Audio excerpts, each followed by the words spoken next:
Hi sis, good morning. For today's video mga kasis, dahil nga tumakbo tayo sa higher run, oo, dyan yan sa may SM Mall of Asia. So, for today's video, so ipapakita ko po sa inyo yung laman ng loot bag at yung mga freebies na pinuntahan natin dun sa mga booth dun sa event.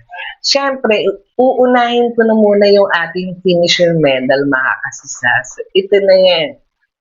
So, ito yung finisher medal na nakuha ko ngayon. Oo, so ang ganda niya. Iba yung design niya dun sa unang sinalihan ko. I think March yata yun, April. Tapos ito namang November, ito yung design niya. So magkaiba.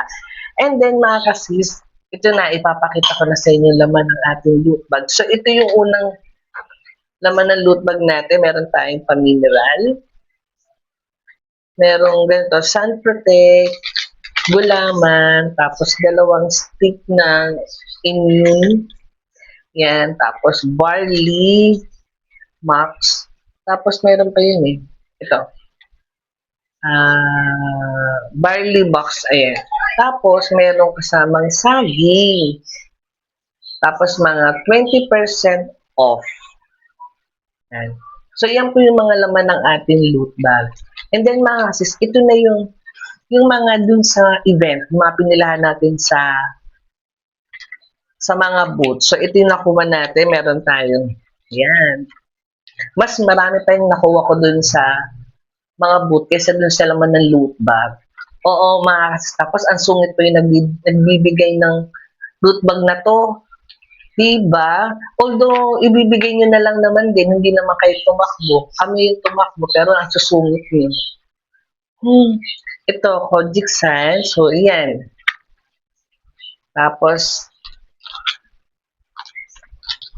ano pa ba ito? Meron tayong tawag wristband.